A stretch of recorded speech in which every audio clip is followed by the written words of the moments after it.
Guys, gimana puasanya hari ini? Apa? Masih betah rebahan aja? Come on, wake up. Kita mau ngomongin sejarah Islam nih guys. Tepatnya, masa kejayaan Islam di Turki saat menaklukkan Konstantinopel. Di masa itu, banyak bangunan di Istanbul, Turki yang berubah fungsi. Misalnya aja, bangunan gereja yang berubah menjadi masjid. Seiring perubahan pemerintahan, banyak bangunan-bangunan ini yang akhirnya difungsikan menjadi museum. Museum Chora ini contohnya. Chora dalam bahasa Yunani artinya luar guys. Kata ini menggambarkan bahwa dulunya bangunan ini terdapat luar dinding yang dibangun oleh Konstantin pada abad keempat. Museum ini juga disebut Karya Müzesi.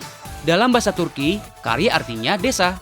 Dan sesuai namanya, Kak Fani pun harus berjalan di antara perumahan warga di wilayah Edirne Kapı, distrik Fatih, untuk bisa menemukan museum ini.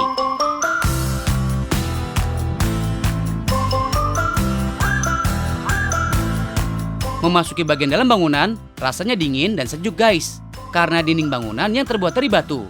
So beautiful ya.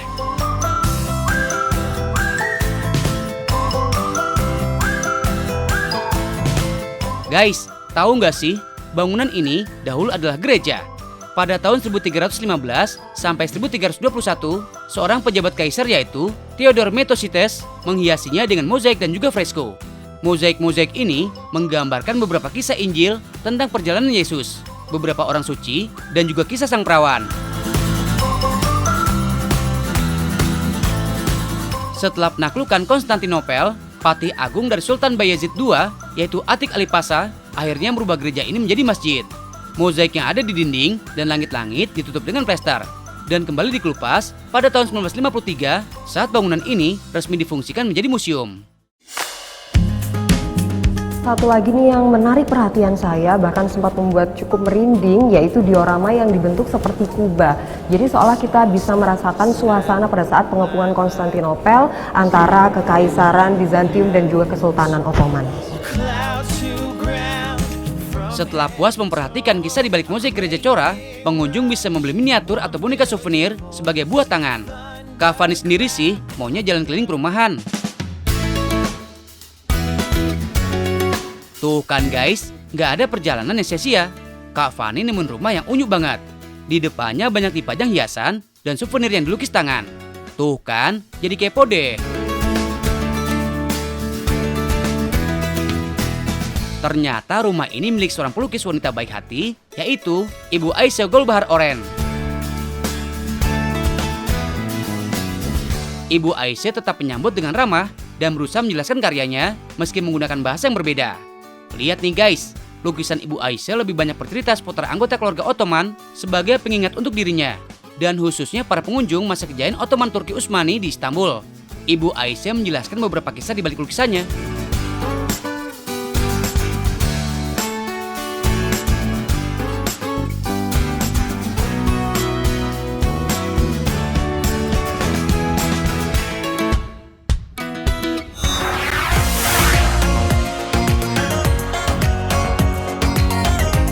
Guys, kalau ngomongin kuliner asal Turki, apa sih yang kalian tahu? Aduh, kalau kalian cuma jawab kebab, kalian positif terjangkit kurang gaul guys. Nah, biar nggak kurang gaul, kalian mesti sering-sering nonton Tahu Nggak Sih. Biar nggak sekedar makin tahu dan makin banyak ilmu, tapi kalian juga nggak perlu main jauh-jauh. Hahaha.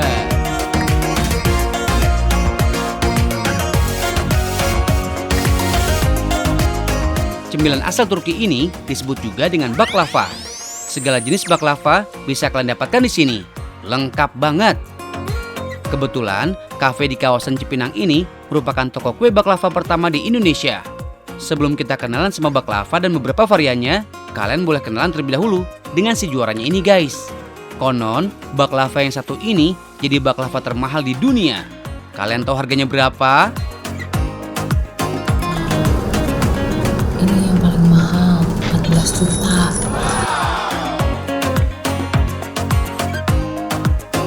Tuh, lihat aja guys. Ada lapisan emas murni untuk memberikan kesan mewah pada baklava. Ngomongin tentang baklava, ini dia salah satu jenis pastry asal Turki yang udah mempelopori banyak pastry dari seluruh dunia, termasuk strudel dari Jerman yang terinspirasi dari baklava. Baklava sendiri lahir dari kota Gaziantep, salah satu kota kecil yang terletak di tenggara Turki. Nah, kacang pistasio yang jadi ciri khas baklava dihasilkan di Gaziantep yang juga penghasil kacang pistasio terbaik di dunia. Udah penasaran gimana rasanya? Sabar ya. Selain baklava, ada juga yang satu ini guys, namanya kunafah. Kunafah punya nama panggilan lain yaitu kunafeh. Kejunya meleleh abis. Dessert ini termasuk yang gampang banget pembuatannya, tapi harus punya sedikit keterampilan. Kunafah ini terbuat dari remahan kacang pistasio, butter, akawi cheese, dan kadayif. Mungkin buat kalian ada beberapa yang baru kenal ya. Yang mirip bihun ini namanya kadayif, merupakan salah satu jenis pastry yang terbuat dari serat tipis tepung terigu. Dessert legit ini udah terkenal di beberapa wilayah Timur Tengah, seperti Mesir, Palestina, dan Lebanon. Kunafah sendiri berasal dari kata kerja dalam bahasa Arab, yaitu kanafa, yang artinya rahmat. Soalnya, kunafah merupakan hidangan pencuci mulut utama di kalangan bangsa Arab selama bulan Ramadan. Nah, keju yang dipakai ini namanya akawi cheese. Banyak yang bilang keju ini adalah kejunya bangsa Arab. Keju dengan warna putih bersih serta teksturnya mirip mozzarella. Nah, kalau udah dipanggang dicetakan, tinggal disiram dengan sirup gula, kemudian kasih topping pistasionya. Udah ngiler nih. Kunafah paling enak disantap pas lagi hangat-hangatnya guys. Apalagi kejunya yang bener-bener menggugah selera ini loh. Bener-bener asli mantul guys. Kalau soal rasa, kunafah ini lengkap banget deh. Ada manis dari sirup gula dan asin dari kejunya. Iya, jangan lupa baklavanya ya. Dulunya, hidangan manis ini cuma dikonsumsi oleh orang-orang kelas atas. Misalnya Sultan Turki atau kalangan keluarga istana. Tapi sekarang sih, semua bisa menikmati. Buat masyarakat di sana, makan baklava udah jadi tradisi yang disertai dengan minum teh atau kopi. But why we have coffee with the baklava? To balance the sugar. So we normally order coffee with flat, no sugar, because this one has sugar. Karena rasa baklava udah manis banget, untuk menetralisirnya dengan minum kopi atau teh tanpa gula. Kalau di negara asalnya, baklava jauh lebih manis loh. Tapi setelah masuk ke Indonesia, kadar manisnya diturunkan untuk menyesuaikan selera lidah masyarakat Indonesia. Satu lagi guys, yang bikin baklavanya enak adalah kacang pistasionya. Tapi karena harga yang lumayan mahal, banyak yang mengganti dengan kacang lain, misalnya kacang kenari. Pasti gitu guys, semua produk kuliner dari luar pasti akan menyesuaikan dengan selera masyarakat setempat. Kalau nggak gitu, pasti nggak bakalan laku tuh.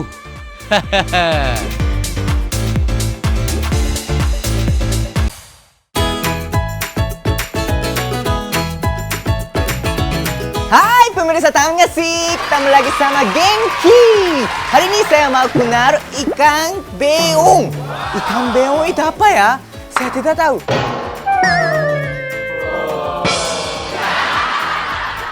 Oke, saya coba tanya ya.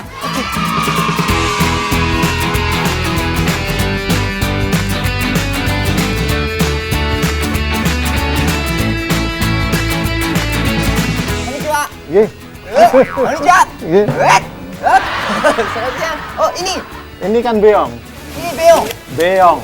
Beong. Ya. Wah, tapi besar ya. Ini baru ukuran sedang. Sedang? Ya. Masih jadi besar? Masih bisa besar lagi. Ih. Iya. Besar sekali. Tapi ini kayak ikan lele ya? Beda. Beda? Beda. Beda? Kalau Apa bedanya? kalau ikan lele ekor belakangnya, kalau lele Ikan gigit. ekornya bulat. Ekornya berat. Bulat, round. Long.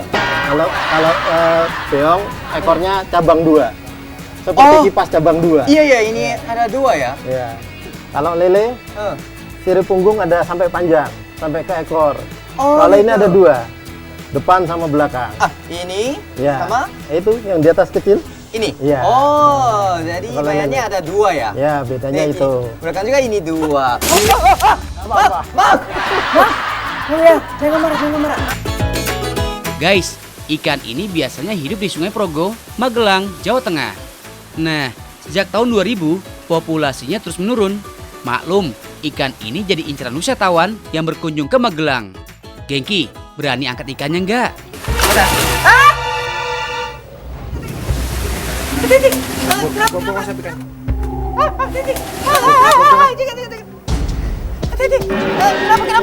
Kenapa?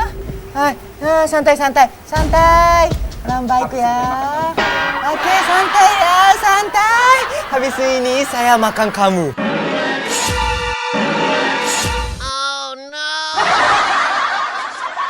Hehe.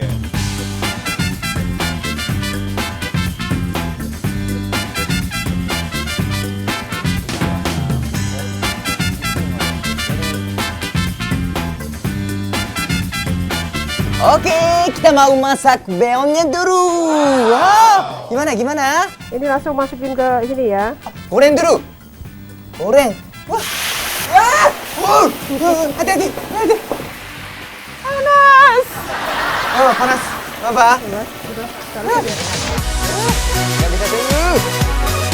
Wah, yang kayak gini nih, pantas buat dicari. Masaknya masih tradisional menggunakan arang kayu. Nah, menurut penelitian, arang ini punya komponen bernama guaiacol yang bisa memproduksi aroma khas pada saat terpapar panas. Pantes, di era modern kayak gini, masih ada yang masak alat tradisional. Mateng? Belum guys. Ikan beong yang udah mateng harus mandi cabai dulu, biar afdol disebut kuliner mangut. By the way, mangut ini nggak lagi menggunakan ikan segar, seperti kuah bersantan pada umumnya guys.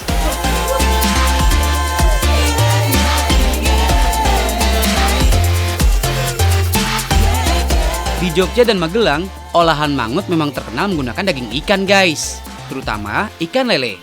Oh ya guys, bukan tanpa alasan, rasa pedas dan rempah dari mangut ini ternyata bertujuan untuk mengurangi aroma amis pada ikan.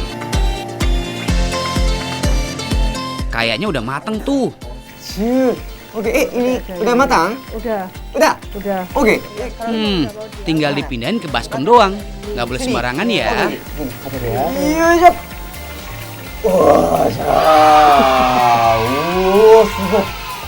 Wah, ada banyak cabai. Iya, ada banyak cabai. Ambil lagi itu. Ini cabainya berapa Iya. kilo? Kalau ini sekitar 3 kiloan kalau ini. 3 kilo. Iya. Ini angkat lagi. Pedas banget. Hop. Oke.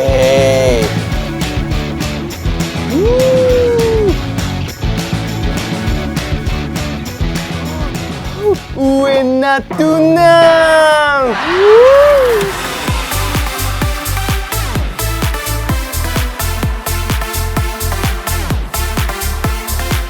Guys, di sini kalian bisa mesen mangut beong inceran kalian.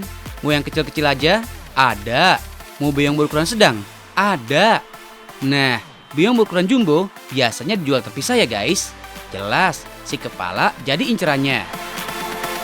Wih, ini kepala ya? Iya, ini Kepala besar. Ya, ini aja. Saya mau ini. Ya. Tahu aja nih harganya mahal. Harga kepala beong ini emang paling mahal guys. Tapi worth it lah ya sama sensasi makannya. Guys, gak cuma ada beongnya aja kok. Ada lauk pauk lain sebagai pemanisnya. Oke, akhirnya saya bisa makan. Ini. Wih, mangut beong kepala besar. Oh, guys, tahu nggak sih? Kalau makan kepala ikan itu jadi pintar. Jadi saya mau makan. Daripada kalian makin pengen lihat Gengki makan, udah dulu ya. Yuk, saya lanjutin makan. Oke, terima kasih nonton. Tahu nggak sih? Makin tahu, makin banyak ilmu. Dadah! Yuhu. Kali ini tim Tahu Nggak Sih kedatangan tamu spesial nih. Udah pada kenal belum ya? Ini dia guys, Restu Utami Dewi alias si Ibo. Wadidaw, masalah menu kalau udah di tangan si Ibo nggak usah diraguin lagi guys, dijamin enak. Assalamualaikum, ketemu lagi bersama si Ibo. Gimana kabarnya ibu-ibu? Masih semangat diem di rumah? Pasti ibu-ibu pada bingung kan mau masak apa, mau bikin cemilan apa. Nah, banyak banget ibu-ibu yang sering buang nasi sisa kemarin. Dikiranya itu nasi tidak bisa dipakai. Tapi si ibu punya tips dan trik untuk memanfaatkan sisa nasi yang kemarin dibikin sesuatu yang enak dan enak banget. Ibo Utami bakal ngasih tips nih guys, gimana cara mengolah nasi sisaan kemarin untuk dijadiin beberapa menu. Kan sayang ya kalau nasinya kebuang begitu aja. Untuk olahan pertama, kita bikin olahan ayam suwir dan nasi tim. Prosesnya nggak pakai lama kok. Siapkan nasi, ayam suwir, potongan daun seledri, cabai giling, bawang merah, bawang putih, lengkuas, dan telur rebus. Haluskan semua bumbu guys.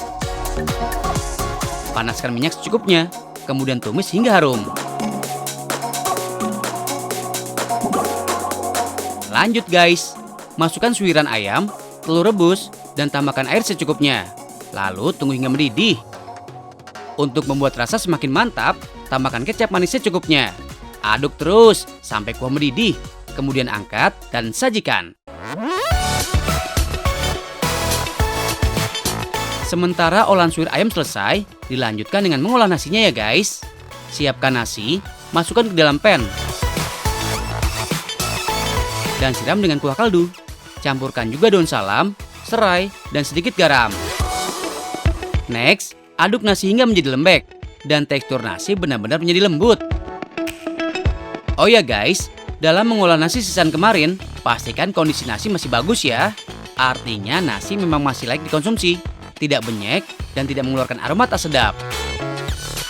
Kalau nasinya udah siap, masuk ke proses penyajian guys. Siapkan telur, potong menjadi 2 bagian. Kemudian timpa dengan olahan suiran ayam. Sajikan dengan bubur nasi.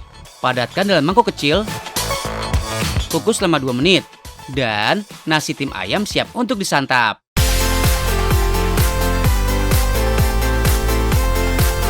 Guys, olahan nasi sisaan ala Ibu Utami ini ternyata nggak cuma bisa disantap dengan nasi tim aja, tapi bisa juga dengan kuah bening. Caranya seperti apa? Yang pertama kita siapkan bawang merah, bawang putih, kemiri dan kunyit, serta daun salam dan serai.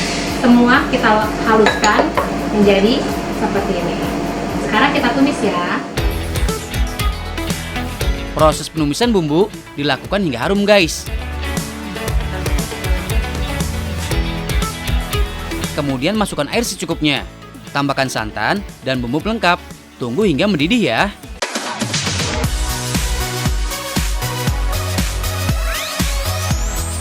Wow, nasi timnya sudah jadi. Ini dia 2 kreasi memanfaatkan nasi sisa kemarin menjadi sesuatu makanan yang enak banget. Ini nasi tim ayam dan ini bubur ayam. Itu dia guys, tips mengolah nasi sisaan kemarin. Tinggal pilih guys, mau nasi tim ayam atau nasi bubur kuah kuning, atau mau dua-duanya. Alright guys, nonton terus tahu nggak sih ya?